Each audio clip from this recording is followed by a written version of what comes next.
Jai Radha Madhava Kunja Bihari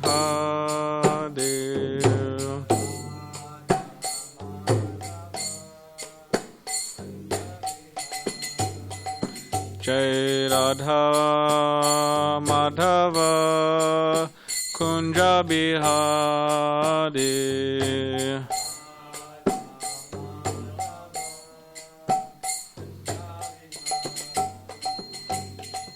Gopijanna Vallabha Girivardhari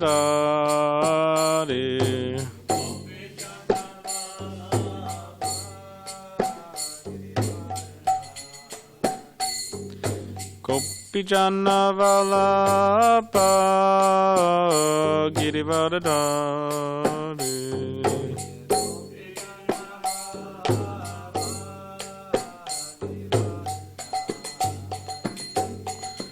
Yashodanandana Brajajana Ranjana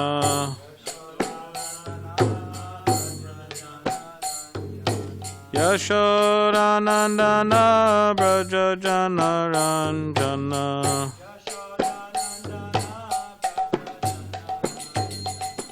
Yamunatira Vanachari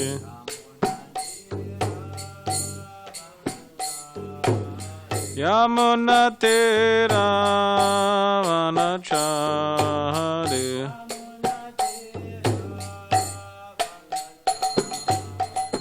Jai Radha Madhava Kunja Bihari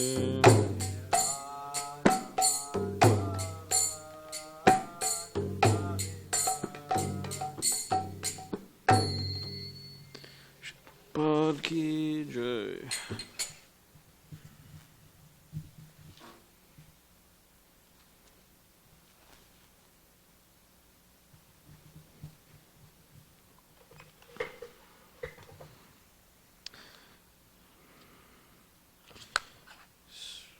So this evening we'll be reading from the Srimadbhagavatam, Canto 1, entitled Creation, and we will be reading from Chapter 11, Lord Krishna's entrance into Dwarka, and we'll be reading from Text 3.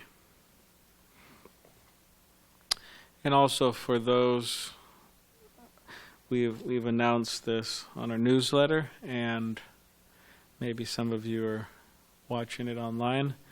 So for those of you who are watching online, if you have any questions or comments, you could send those questions and comments to a particular phone number, and that's Jamal's phone number. What's his phone number?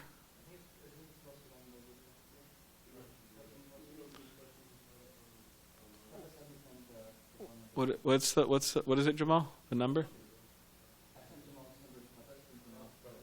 520-730-8407.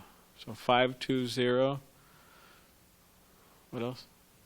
730-8407. So if you have any questions or comments, you could send it, text it to that number. And it'd be nice if you leave your name as well, so we know who's asking the question. All right. Om Namo Bhagavate Vasudevaya. Om Namo Bhagavate Vasudevaya. Om Namo Bhagavate Vasudevaya.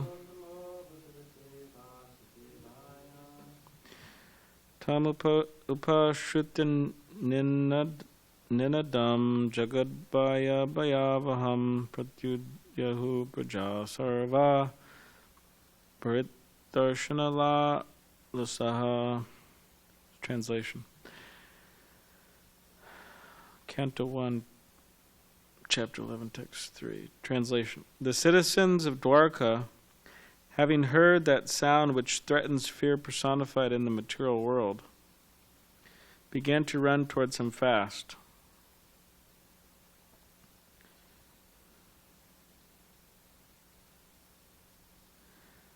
Just to have a long desired audience with the Lord, who is the protector of all devotees. Purport. As already explained, the citizens of Dwarka, who lived at the time of Lord Krishna's presence there, were all liberated souls who descended there, along with the Lord as entourage. All were very anxious to have an audience with the Lord, although because of spiritual contact they were never separated from the Lord. Just as the gopis at Vrindavan used to think of Krishna while he was away from the village for cowherding engagements, the citizens of Dwarka were all immersed in thought of the Lord while he was away from Dwarka to attend the battle of Kurukshetra. Some distinguished fiction writer in Bengal concluded that the Krishna of Vrindavan, that of Mathura, and that of Dwarka were different personalities. Historically, there is no truth in this conclusion. The Krishna of Kurukshetra and the Krishna of Dwarka are one and the same personality. The citizens of Dwarka were thus in a state of melancholy due to the Lord's absence from the transcendental city, as much as we are put in a state of melancholy at night because of the absence of the sun. The sound heralded by Lord Krishna was something like the heralding of the sunrise in the morning. So all the citizens of Dwarka awoke from a state of slumber because of the sunrise of Krishna, and they all hastened towards him just to have an audience. The devotees of the Lord know no one else as protector. This sound of the Lord is identical with the Lord, as we have tried to explain by the non-dual position of the Lord. The material existence of our present status is full of fear.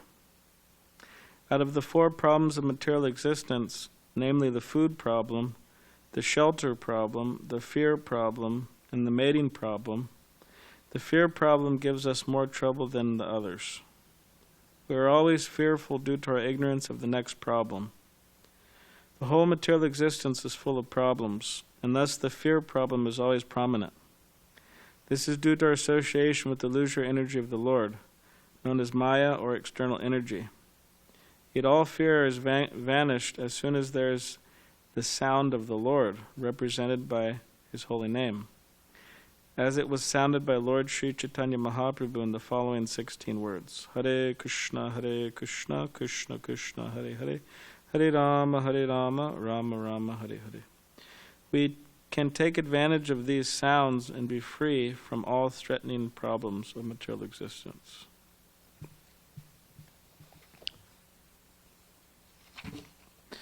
Om Gayati Banandasya Gananjana Shalakaya Chakshulamavitamena Tasma Shri Gurave Namaha Mukam Karitavachalam Pangam Langayate Girim Kripa Tamaham Vande Shri Gurun Dinitaranam Vancha Kapadribishcha Kripa Sandhu Bevacha Patitanam Bhavanebhyo Vaishnavebhyo Namo Namaha Jaya Shri Krishna Chaitanya Prabhu Shri Advaita Gadadhar Shivasari Gaura Bhaktivinoda Hare Krishna Krishna Krishna Hare Hare Hare Rama Rama Rama Hare Hare.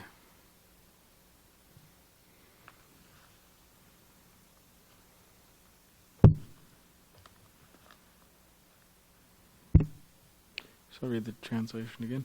The citizens of Dwarka, having heard that sound which threatens fear personified in the material world, began to run towards him fast, just to have a long desired audience with the Lord, who is the protector of all devotees.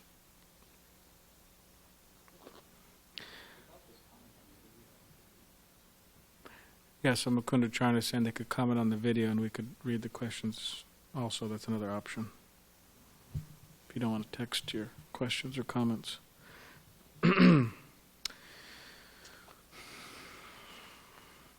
So there, Srila Prabhupada, at the end of the purport, he talks about fear.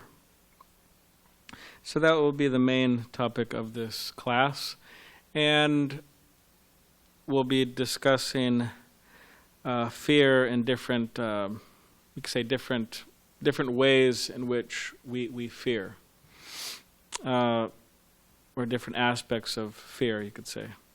So one fear that is very common, especially in this world, is the fear one has when they turn away from God, when they turn away from Krishna. And that's described in the 11th canto of the Srimadbhagavatam.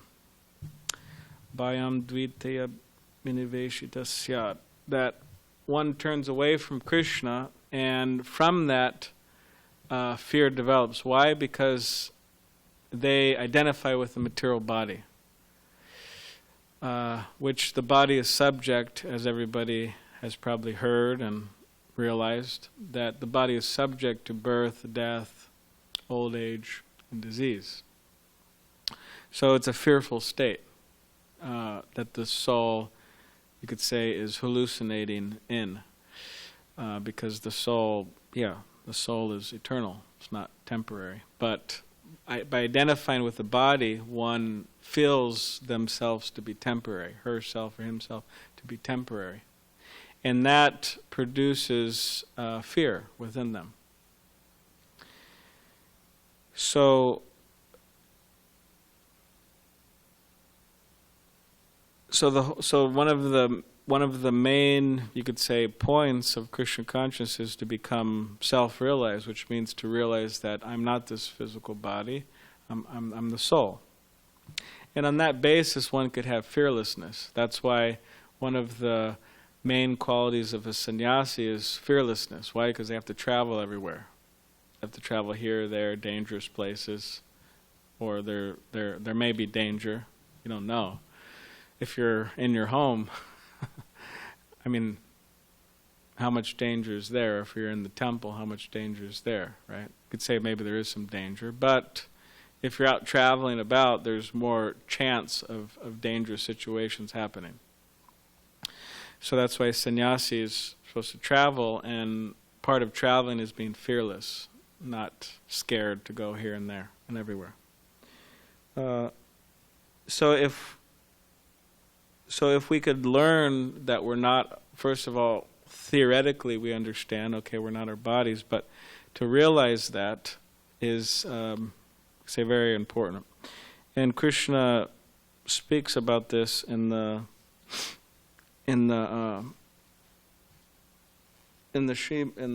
Bhagavad Gita. He says,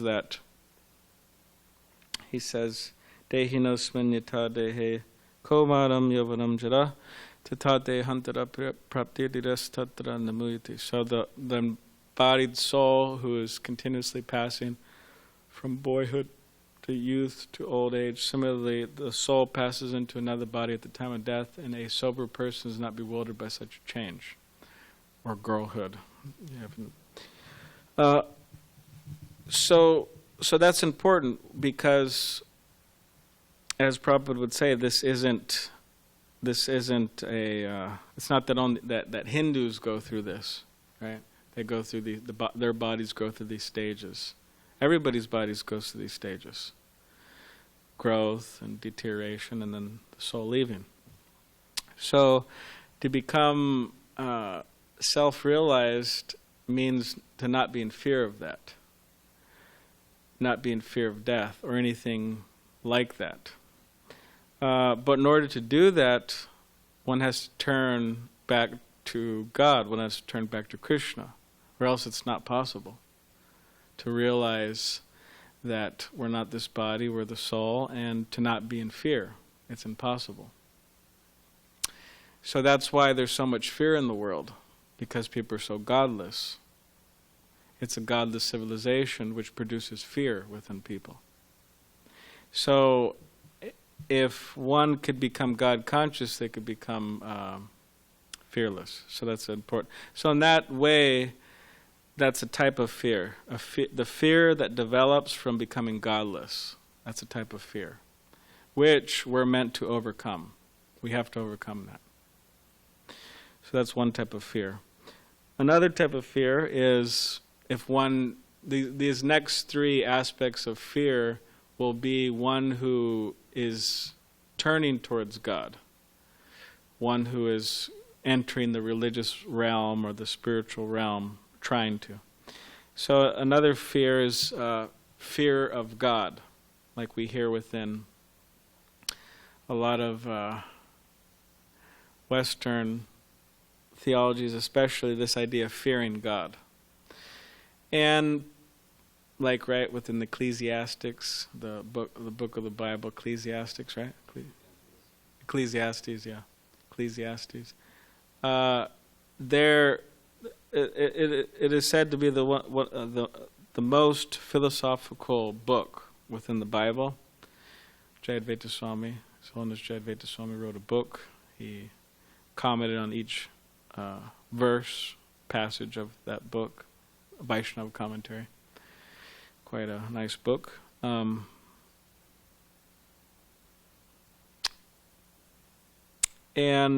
at the very end of the book, it said, the conclusion was, fear God and keep His commandments. Which, anyways, we won't get into all that, that explanation of what's going on in that whole book. But so this is prominent. The point is, it's prominent within a lot of Western religions, especially, and even within the realm of India, the Vedas, it's also prominent. Fearing God. In the sense that there's certain shlokas within the Vedas that says, okay, if you commit sinful activities, you're going to be punished, and it's understood you're going to be punished by God ultimately, indirectly punished by God,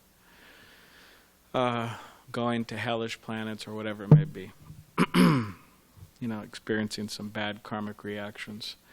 So you could say that this is a particular level that religious people are on that helps them be religious. That, okay, if I don't do it, I'm going to be in trouble. I'm going to suffer, right? So there's fear, and then there's duty. It's higher. That it's not that, if you don't do it, you're going to suffer, but you do it because it's good for you. You know it's good for you, and you know it's good for the world, so you do it. Duty, that's higher. And the highest is out of affection, out of love. You're serving God, you're serving Krishna out of love. It's not because you're going to get punished, because you know it's good for you. Just it's spontaneous attraction.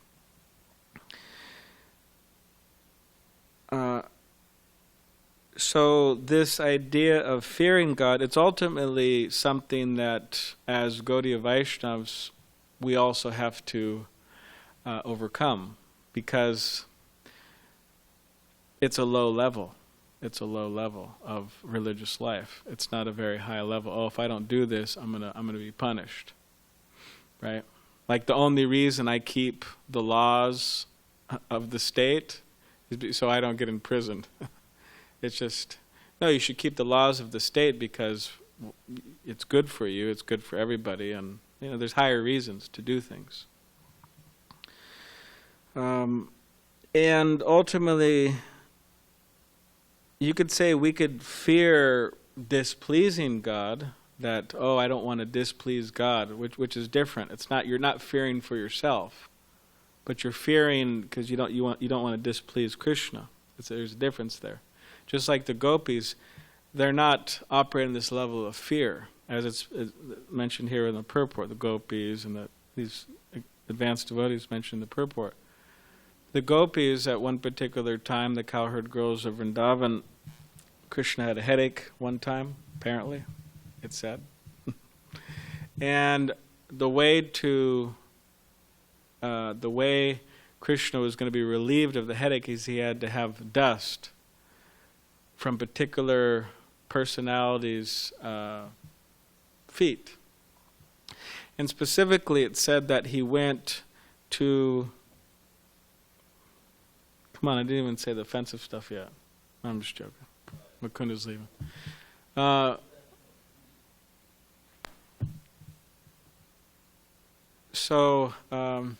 Specifically the gopis, so Narada Muni, he went to so many different personalities and asking for the dust.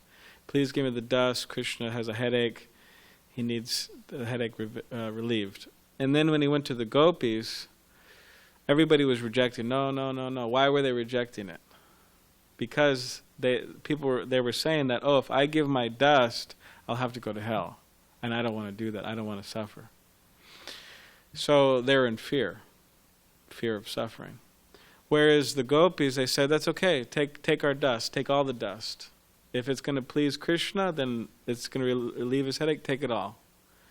And then Narada Muni said to the gopis, well, if you give me all your dust, then you're going to go to hell. You're going to suffer. And they said, no, we don't care. That's okay. Krishna, we want to please Krishna. That's what we care about. So they weren't in fear of suffering, going to hell, if it pleased Krishna. So in other words, the highest principle was pleasing Krishna. They were in fear of not pleasing Krishna. That was their fear. That, what if we don't please Krishna? We have to please Krishna. There's a difference there. So, ultimately,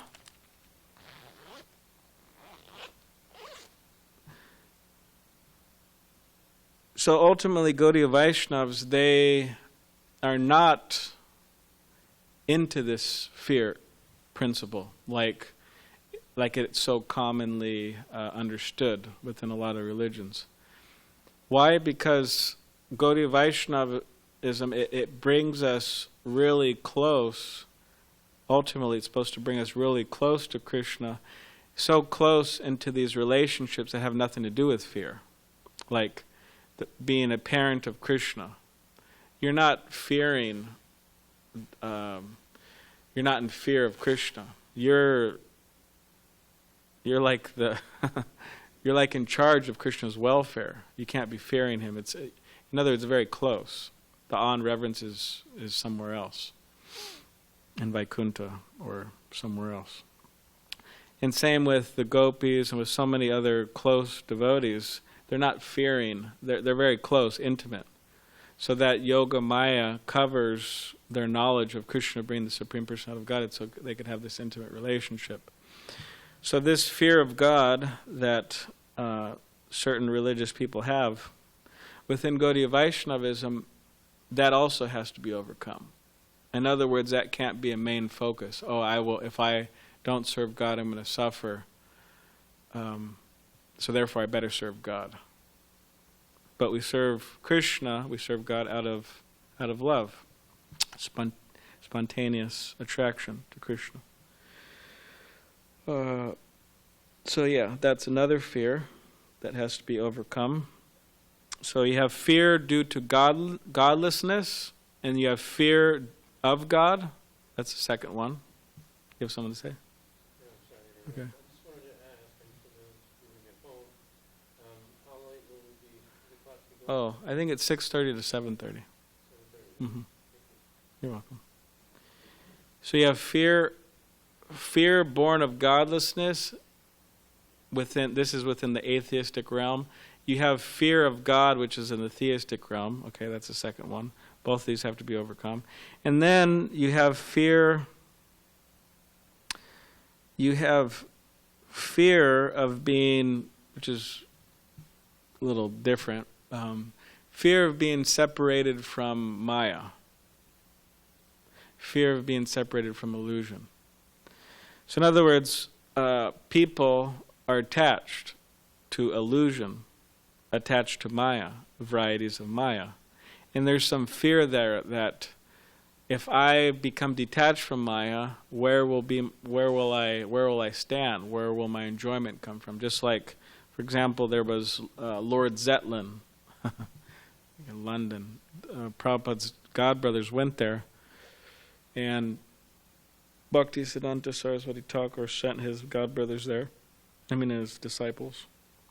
And the disciple, one man, he was saying that, one Lord, he was saying that, I want to be a Brahmin. So Brahmin means samodhamma, all the cleanliness and austerity and all these different religious principles, self-control, truthfulness, all these things which Brahmins live by. So the devotee said, yeah, sure. we could make you a Brahmin, no problem. But you have to follow these 4 principles. And he said, and the devotee told him, no eating of meat, no intoxication, no gambling, and no illicit sex. And then Lord Zetlin said, impossible. I can't do it. He said impossible with his London accent, his British accent. So in other words, he was thinking, how could I ever be separated from these things? How could I ever give these things up? They're so dear to me. They're like the main source of my enjoyment. How can I ever give them up? So there's a fear within his mind of being separated from these things. So just like and children have this, adults have this, so many people have this, attachments to Maya. And they're in fear of giving it up. Like I remember when I was a younger lad, and I was, I don't know, maybe 6 years old or something. And my great grandmother and grandfather, they were attached to watching some television show, Jeopardy or something like that. Which Jeopardy is, I think it's a show in which they ask all these random questions, isn't it? They ask all these random questions, and then the people participating in the game, they have to answer all these random questions. Like really just... So anyways, Jeopardy. And then if you're really good at answering all these questions, you win. So anyway, they'd be attached to watching these different shows, but myself as a child, I was also attached to watching my particular shows. And the particular show I was attached to watching was, they call it, which I think it's still around, the Power Rangers. Which Power Rangers are a group of 5. Before I thought it was all men. I don't know, maybe there's a woman involved too, but they dress up in different colors, red, blue, yellow. They are still around, actually, now that I think about it. Red, blue, yellow, and they fight big demons and stuff like that. So in this particular case, I remember when I was, 7 years old or whatever it was, I was extremely attached to watching this show. But on one particular day, they had something to do with the TV, or I couldn't watch it, something like that. And I remember at that particular time, I was having like a meltdown, like it was the end of the world. Oh, I can't watch this. And I was so attached to it.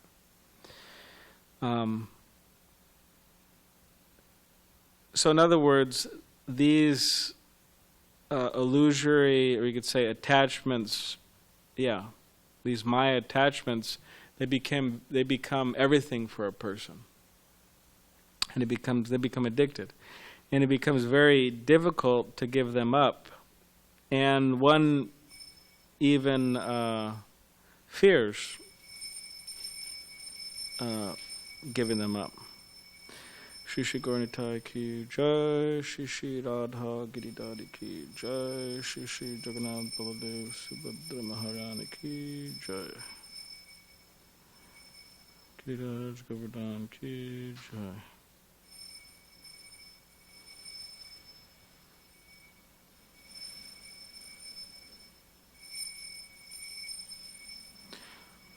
So this is also something that has to be overcome.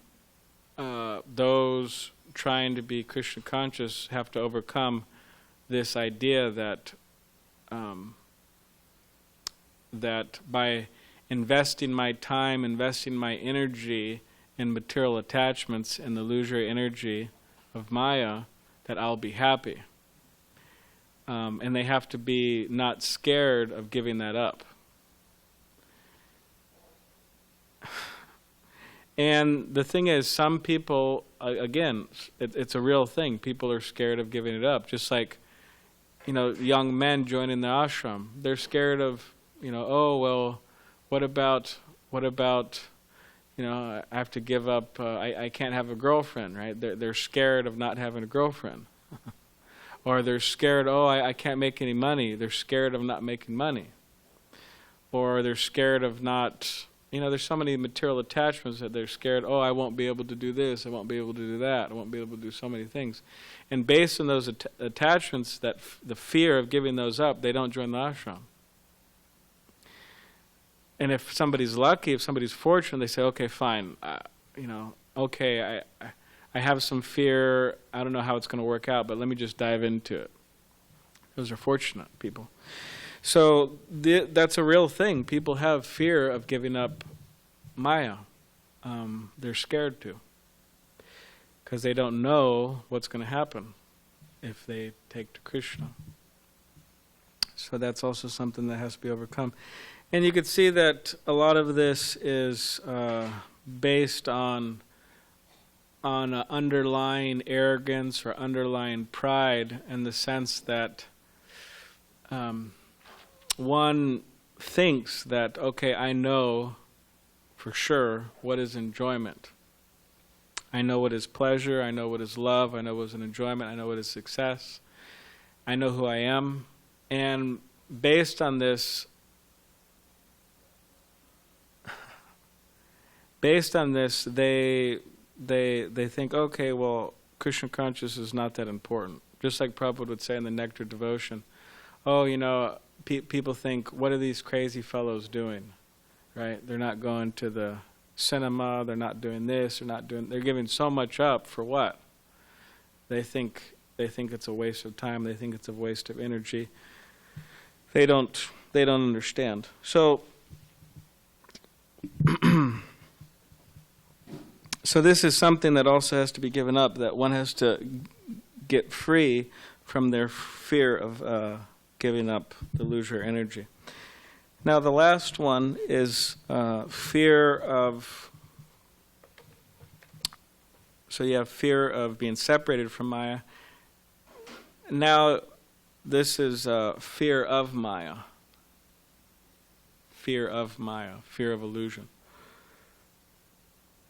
So you could say once someone has overcome this obstacle of being scared of giving up one's attachments in order for them to engage more seriously in Krishna consciousness, then the next obstacle comes is that one should learn how to be fearful of Maya. One should learn how to be scared of illusion. And Srila Prabhupada made a statement one time. He said about his American and European disciples, he said the problem is they don't fear Maya enough. They're not scared of Maya. So what does that mean? Maya means there's so many temptations to give up Krishna consciousness. There's some tests, traps one could fall into. And if one isn't fearful of those, then they will, you could say, skate too close to the edge of the cliff in the name of fun. So there's a cliff, and I'm not talking about a cliff with just a small drop. I'm talking about a big cliff with a big drop. It means a fatal drop. So people do that. They're called daredevils. They do all types of stupid stuff that's risking their lives for fun, and they videotape it and all that. They're called daredevils. Driving cars really fast, and they have this game. Apparently it was, I don't know, I guess people really do it, but what they would do, they go as fast as they can, 2 cars, which means there's people in it too, and they would go towards each other like this. It's called chicken. So the idea is whoever moves out of the way first loses, because they're a chicken, right? They're scared. It's a stupid game, and they would crash into each other sometimes. There's so many, stunts and all that. People die actually. So, not being fearful of Maya, the temptations, the tests, or the fall downs, the illusions of Maya is like skating too close to the cliff. means there's a possibility of falling off, falling into the ocean of illusion completely. So therefore, it's explained within Scripture that we should be careful, that just as a razor can nicely shave your face, right? But if we don't handle it properly, it could cut it and cause blood. Of course, nowadays someone will say they have these electric razors, which don't cut your face. That's just that's another thing. But a traditional razor, if you don't use it properly, will cut your face. So similarly, it says that spiritual life is like that. It's like a razor's edge, that one has to be very careful, because there could be a slight moment of inattention. As Prabhupada said, there's accidents even on royal roads.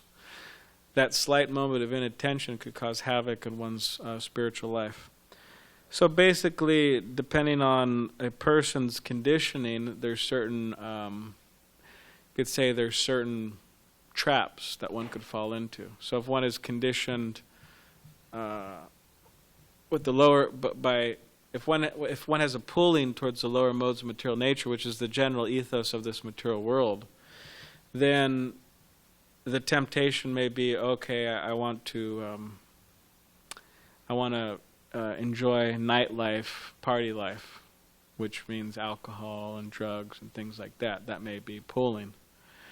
Or, in really gross cases, someone say, oh, I want to enjoy meat or something. That's like really bad. There may be pullings towards illicit sexual connections. It's also pulling from the lower modes of material nature. So these are gross pullings, and if one's not careful, they'll be pulled away by these. Did this die just now? No, it didn't die. Okay. But there's also conditioning, like you could say mode of goodness conditioning, whereas somebody becomes too absorbed, you could say, in living a good life, a peaceful life, even a self-controlled life, but they're getting too comfortable. They're not pushing themselves as much as they can to reach the transcendental platform, means the love of God platform. They're not striving enough. So anyway, there are so many different ways in which people can be distracted and illusioned. So therefore, we have to be careful. And therefore we should fear Maya, not that, oh, I could skate really close to the cliff and I'm not going to fall off. I could, as Dravida Prabhu says, flirt with the material energy, and I'm not gonna get swept away. But we should think that, no, I'm weak, and we should always feel ourselves weak, and therefore we always need the strength of Krishna, therefore we should always be praying to Krishna. As Srila Prabhupada said, one time they asked him, what are you praying for, Srila Prabhupada? And Prabhupada was praying before the deities, and he said, I'm praying to Krishna that I don't fall down, that I don't lose my Krishna consciousness. So Prabhupada was praying like that. So this is a healthy fear of Maya, which also goes into fearing to again go into the cycle of birth and death, because it's also Maya, samsara. It's Maya to keep on going around like this, birth, death, old age, and disease repeatedly. So fearing that as well. So these are the different aspects of fear. Fear that comes from godlessness, fear that comes from fear of God. Fear due to being separated from Maya means hard time giving up attachments. And fear of Maya. So you could say that, again, this fear from God, from lack of God consciousness has to be overcome. In other words, we should be God conscious, fearless. And we should rise beyond fearing God to loving God, loving Krishna. And we should get past this idea of, oh, how am I ever going to get my material attachments, and being scared of that, but we should give them up and run towards Krishna. And then we should develop this fear of illusion, fear of Maya, so we don't fall back. Are there any questions so far or no? Okay. So, and here within this particular verse and purport, it says that the devotees, they were anxious, excited, thrilled, and they're running towards Krishna. So this is how we are able to actually be successful in Krishna consciousness. We develop this this mood, and Prabhupada makes the point that that something's being recommended in the purport, and that's the chanting of Hare Krishna, Hare Krishna, Hare Krishna mantra. And we see that if one can, one is able to overcome this fear due to godlessness, one is able to overcome this fear of God, one is able to overcome this fear of being separated from Maya, and one is able to act on the platform of fearing Maya based on the strength of chanting Hare Krishna. Now some people say, oh, that is just so simple. That's just too simple. Because, as Hare Krishna people, we always try to boil everything down to just chant Hare Krishna. You have a problem, just chant Hare Krishna. But this is what Prabhupada says. He says, if we take advantage of these sounds, we'll be free from all threatening problems of material existence. So people will criticize us, sure, we always boil everything down to chanting Hare Krishna. But this is what Prabhupada says, this is what the Vedic literature says. Now, of course, in some cases there may be, doesn't mean that, we don't have one-on-one talks and about how to overcome our problems or revealing our mind or anything like that. But ultimately, the chanting of Hare Krishna takes care of everything. That's a fact. So we become God conscious from chanting Hare Krishna, Krishna conscious. We get really close to Krishna, get this fear of God by chanting Hare Krishna. We were able to overcome our material attachments, and we're able to come to the fear that goes along with that, means the fear of giving them up, by chanting Hare Krishna. Like people come and think, oh, how could I ever give up this, and that? And then they chant Hare Krishna, and then over time they say, okay, I could give it up. Why? Because it's a lot better, the pleasure that I'm experiencing due to chanting Hare Krishna. And then if one is Krishna conscious due to the process of chanting Hare Krishna, they will naturally be in fear of illusion. It's not a question of, oh, they're weak or this and that. Prabhupada set the example. He was in that mood. So yeah, it all comes from chanting Hare Krishna. And as Prabhupada says, there's fear we don't know the problems that are going to happen to us next, so therefore it's fearful, we don't know the future. But again, by the chanting of Hare Krishna, all fear is vanquished. And we see that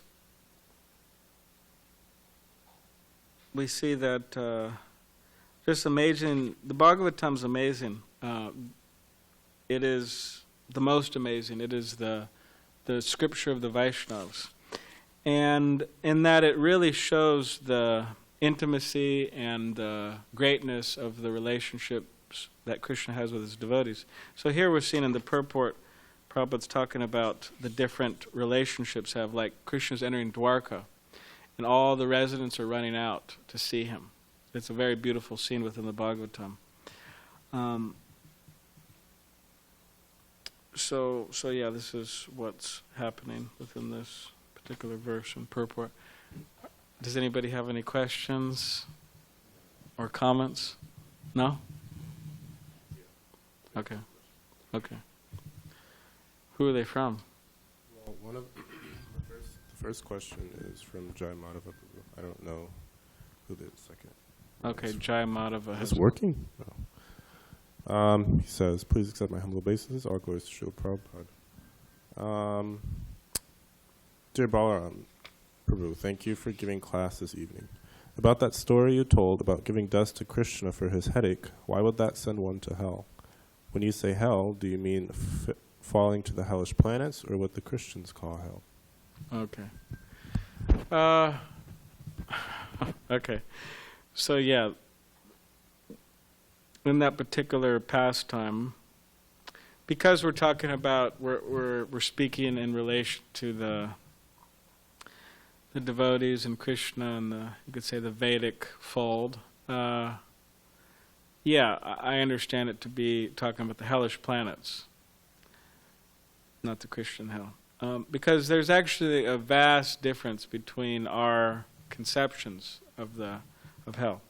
And I know it's not a favorite topic, but the Christian conception is that, first of all, there's not a lot of detail of what goes on there, how people suffer. Whereas in the Bhagavatam, there's a lot of detail, how people suffer and why they have to suffer for particular reasons. Which is a lot of detail of the hellish planets, there's a lot of detail of the heavenly planets, and there's a lot of detail of the spiritual world. So, so one is that it's way more descriptive, and two is we understand it to be temporary, or the Bhagavatam explains it to be temporary. It means you suffer there, and you go back to this world. And with the Christian concept of hell, the general conception is that it is not temporary, it's eternal. Of course, the Catholics, they have this idea of purgatory and this and that, but generally it's understood to be eternal. So yeah, we're talking about the... And why would somebody go there for giving the dust of their feet to Krishna? Well, yes. Add an element to that question, my own personal element, but I assume that that wasn't actually the case. That obviously the gopis didn't actually No, they didn't. go to hell for No. giving Krishna the dust of their feet. So anyway, yeah. Yeah, that definitely wasn't the case. The gopis didn't have to do. Yeah, they would never have to do that, because they're on the pure devotee platform. But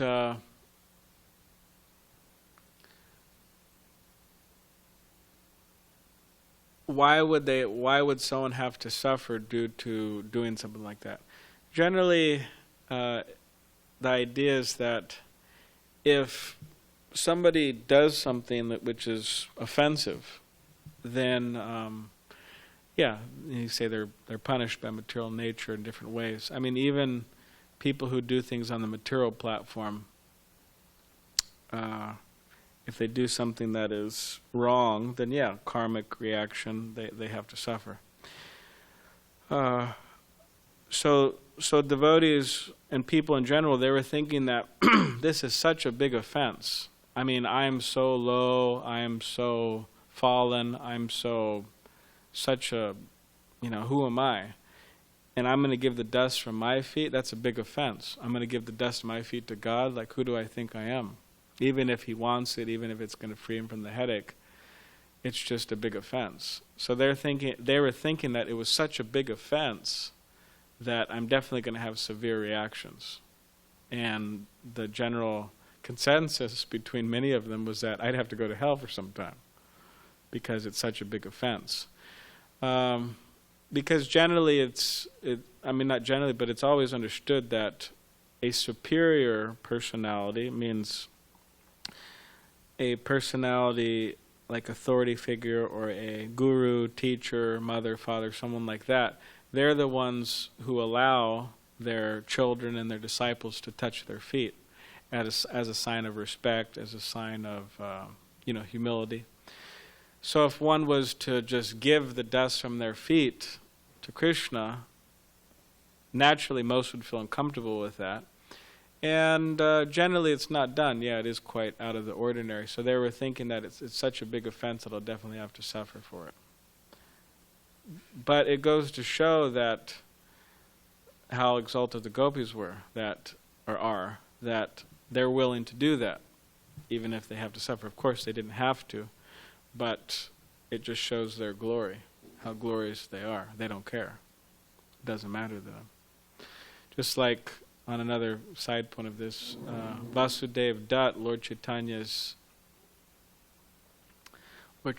of Lord Chaitanya's associates, he said that he was willing to take the sinful reactions for all living entities in the whole universe, which meant that he had to go to hell for a long time because there's a lot of sinful reactions. But Lord Chaitanya Mahaprabhu, he said, "Oh, Vasudev Dutt, you're breaking my heart. Your humility is breaking my heart. You don't have to do this. I will liberate this whole universe. I will take everyone back to Godhead. And I will free them from all the reactions. And aside from that, you don't have to suffer." So, that's a side point, yeah. He says, thank you for clarifying, Prabhu. All right. So next question says, as a householder, how do you find a balance between working in Maya and detaching? As a householder, how do you find the balance between working in Maya and detaching? You don't know who that's from, huh? Okay. Well, they don't have to tell if they don't want to. I guess that's the value sometimes of asking questions. You could ask them anonymously. Well, Srila Prabhupada, one time Ambarish Prabhu, the great-grandson or grandson, Alfred Ford, helping build the TOVP. One time he was talking with Srila Prabhupada, and Srila Prabhupada was encouraging him to go and work, actually. Not give up everything and join the temple or something. Prabhupada said, you should work. And he said that I want to have a class of people who set a good example of householders, how to live in the world, how to work in the world, and how to be Krishna conscious. So then Ambarish said, well, Prabhupada, do I have to work in the Ford company? Prabhupada said, no, not necessarily. You could work, wherever you can, wherever you want, within reason. And then Ambarish said, but Prabhupada, what about my association? And Prabhupada said that, oh, your association, your work will be your association. And he was making the point that you should see everything in relation to Krishna, that I'm making money and I could donate some of that money to Krishna consciousness, to the spread of Krishna consciousness. And that's something that householders are enjoined to do within the Vedic literature.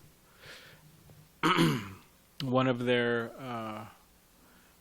duties is dana, or charity. That's how they get purified. One of the ways they get purified. Because the tendency is to become attached to what one creates or what one gathers in this world. So if they could give some of that away, then they'll become detached from it. So that's there. And as like Bhaktivinoda Thakur would say, as he was a householder, he would say that this house isn't my house, this is Krishna's house. And he'd have a deity of Krishna, picture of Krishna, deity of Krishna, specifically deities. And he understood that the deities are the owners of this house. I work to maintain this house. It's the deity's house. And these, my wife and children, they're all servants of the deities, servants of Krishna. And I buy food, this and that, I offer to Krishna. The activities within the house are Krishna conscious. So that definitely helps. As Prabhupada would say that best is to live in the temple. Second best is to live near the temple. Third best is make your house into a temple. Now, that doesn't mean that an individual living in the house, living in the temple, living near the temple, living distance from the temple, who makes their house into a temple, it doesn't necessarily denote their advancement. In other words, a person who lives a distance and makes their house into a temple could be very advanced, more advanced than someone living in the temple.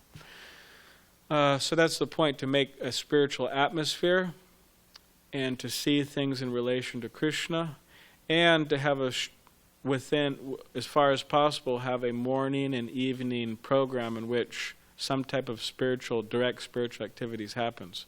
In the morning, chanting one's rounds, and if you're not chanting any rounds, you should, I advise, or Prabhupada advises, or the Vedic literature advises, that chant some rounds. In the morning, read some Bhagavad Gita, Bhagavatam,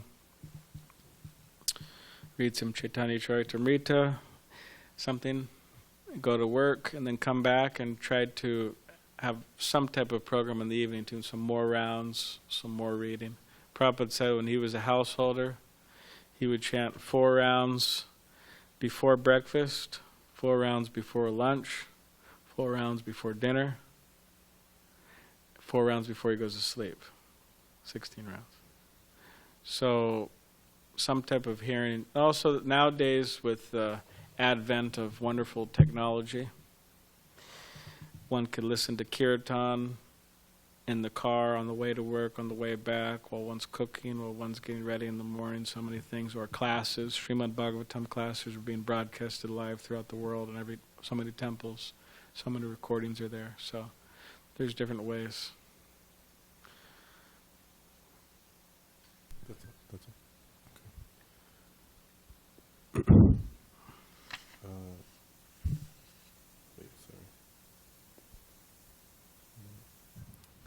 Okay, so that question was, it's like quite amazing how many different people from all over are watching this, apparently. But that question was from Brett from Vegas. Oh, okay. From Vegas? All right, Krishna, Brett. And then we have Natalie from Brazil. Oh. She says, Hare Krishna. What an amazing day and wonderful gift to be able to hear Balaram talk. Hare Krishna. She says hi from Brazil. Okay. Hare Krishna, Natalie. I remember you when you were here.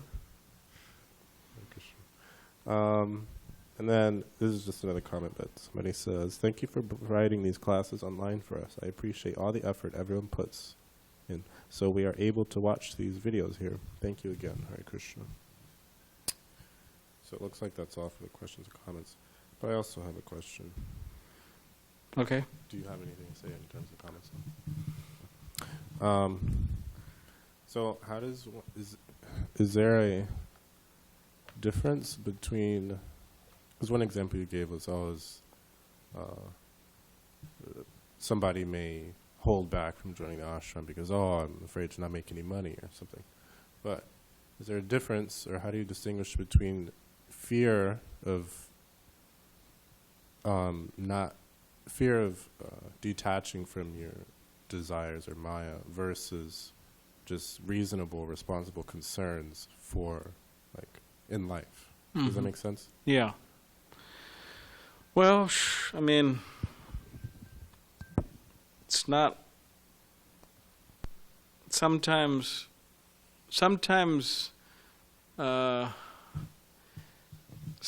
people think it's reasonable not to, take more steps in spiritual life. In other words, take risks, because after all, I mean, we're all taking risks all the time. I mean, life is just one big risk after another, one after the other.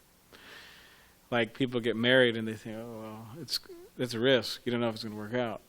People get certain jobs, they don't know if it's going to work out. So many things, so many risks all the time. People get on airplanes. People get in their car, go to work. That's a risk. So, risking for Krishna is important, risking for our own spiritual advancement. But sometimes, like you're saying, people think, am I just being responsible? Am I just being reasonable? And a lot of the times they think, I'm just being responsible, being reasonable. I can't, give up this and give up that and, take some really serious steps in my spiritual life, whatever they may be. I have things, responsibilities I need to take care of. And I would say I think it's a big obstacle actually in people's lives. Of course, we have duties and so many things, but we don't want those duties and those responsibilities within our life to eclipse our main duty of being Krishna conscious. So yeah, we do other things. We do so many things, but we have to always keep the main thing in mind, that the prime duty is to become self-realized, God-realized. So some people, they really lean on duty and responsibility socially and all that. And some people lean, it's all right, we'll just forget about it all and just, wander to Vrindavan or something, right?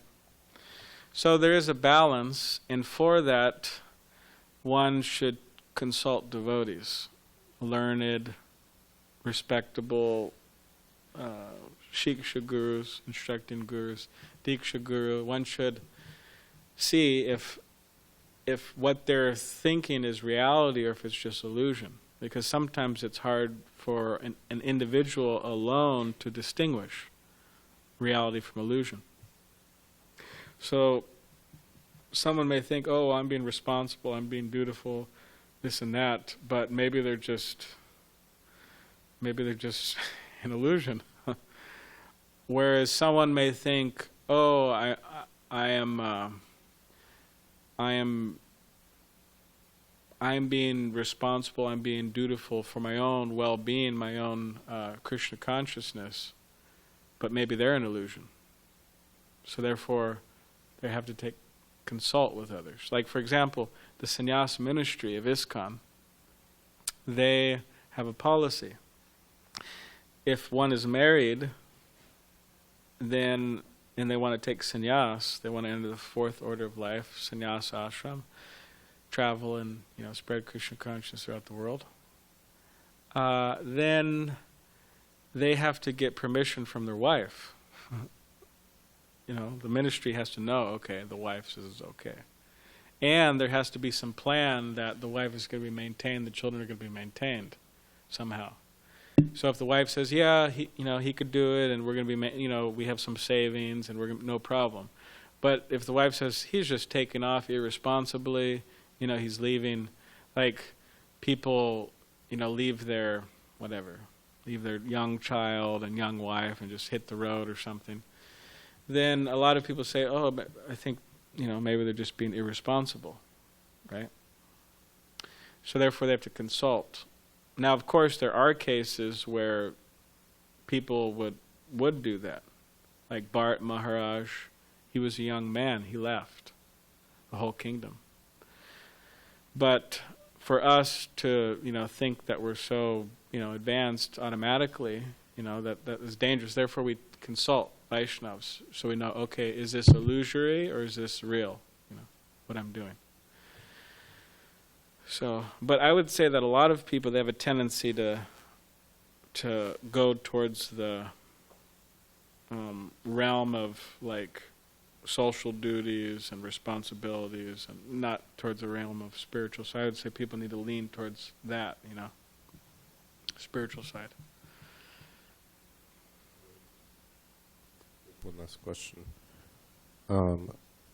Also again from Jaimana Prabhu. He says, why is Maya's pull so strong? Is it because of our desire to enjoy separately from Krishna? Maya's pull so strong. One particular case, Prabhupada said, Maya is strong because our determination is weak. So, if we're able to develop determination, then Maya's influence will slacken. So therefore we have to be determined in our spiritual life.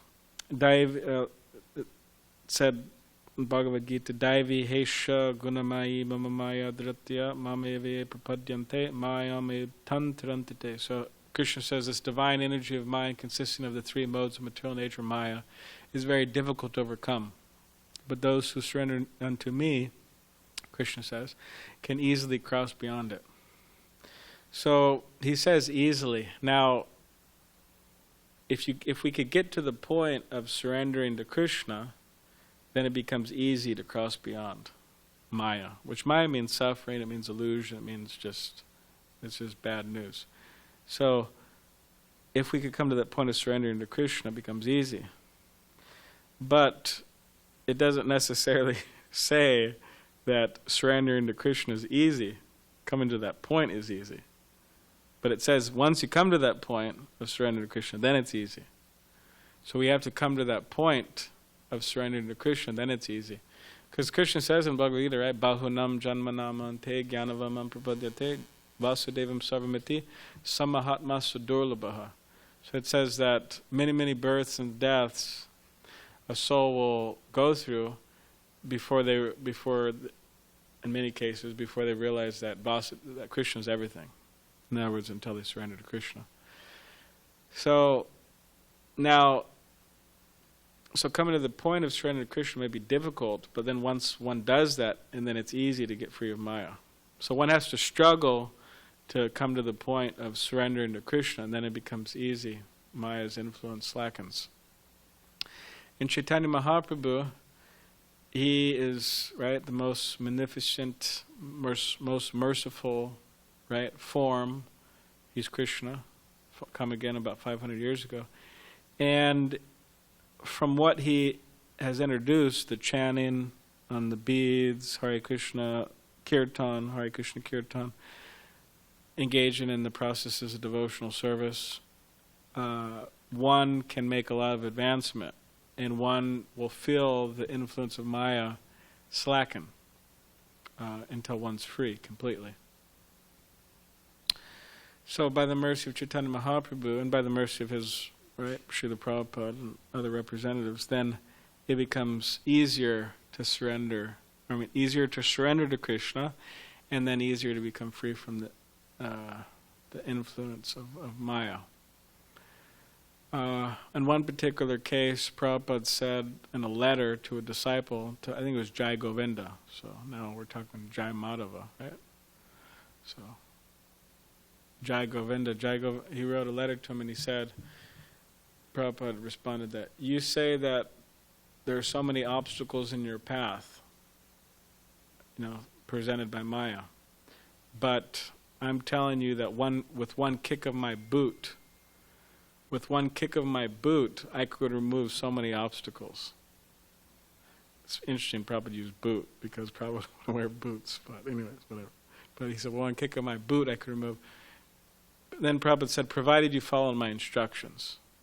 So, the basic instructions Srila Prabhupada would give are very important, but to try to follow those instructions, and then it's easier. And also remembering Chaitanya Mahaprabhu, it says that, right, there's that famous shloka in the Chaitanya Charitamrita. It says that if one does not remember Chaitanya Mahaprabhu, things that are very easy become difficult without remembering Chaitanya Mahaprabhu. And if one remembers Chaitanya Mahaprabhu, what does it say? It says that difficult things become easy. So you could say, it's very difficult to surrender to Krishna, and therefore it's very difficult to get free from the influence of Maya. But if by remembering Chaitanya Mahaprabhu it says very difficult things become easy. So therefore he's saying always remember Lord Chaitanya, so we could overcome all these obstacles in his followers, Lord Chaitanya's followers. So that's, like there's this devotee, what's his name, Sadhu Sangha? He did that, he does the Chaitanya Bhagavat. Oh, Damodar. So I don't know why I always say Sadhu Sangha. His name is Damodar. And Damodar Prabhu, he did this very wonderful audio recording of Chaitanya Bhagavat, Lord Chaitanya's pastimes. So that's available probably on ISKCON.com. So yeah, one can overcome by determination and patience and all that. Remember Lord Chaitanya. but unfortunately, they haven't made a pill yet.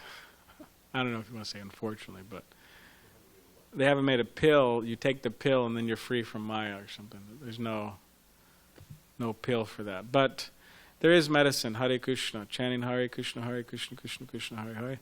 By chanting that mantra, they say it's medicine in which it will cure us from the disease of materialism, the disease of Maya. So that's there. But one has to take the medicine according to the prescription of the doctor.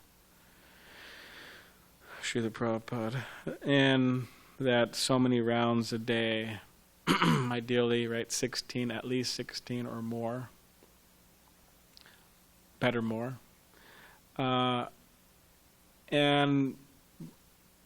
right, Prabhupada said the medicine is chanting and the diet is prasadam. So these two things, although they seem, so simple, but they're actually very powerful. The diet, prasadam, and medicine, chanting. Because it says, Sevan mukha jivada swameva spratada. So, Jivan mukha, Sevan mukha jivada swameva spratada. Atal Shri Krishna nama adina bhaved gram indriya Sevan mukha jivada swameva spratada. So the materially blent senses, they can't perceive Krishna. They can't perceive Krishna. But by engaging the senses beginning with the tongue, by chanting and by taking prasadam, Krishna reveals himself. So that's the medicine, chanting, and the diet, taking prasadam. So if one could do these things, then the influence of Maya slackens. So, and you could cook whatever prasadam you want. I mean, Krishna has his likes, of course, but whatever you cook, just offer to Krishna. Is there another comment or question?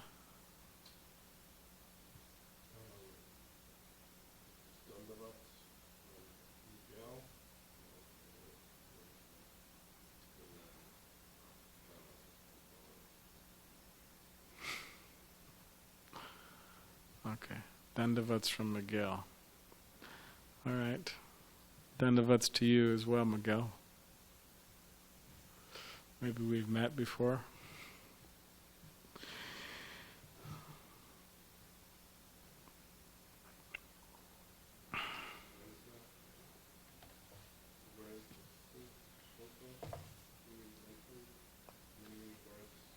Bahunam janmanamante gyanavan mam prapadyate vasudevam saramiti samahatma sadulabha.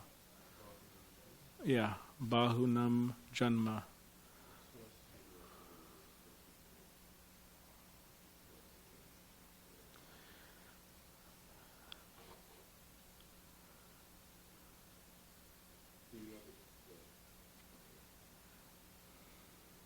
All right, so I guess we'll end there. Okay, so thank you everybody for whoever was out there listening. Not exactly sure who was, but anyways, thank you. Hope you got something out of talk and surprise listening from Natalie. Wasn't expecting her to listen, and Brett from Vegas. So, all right, thank you very much. Hare Krishna.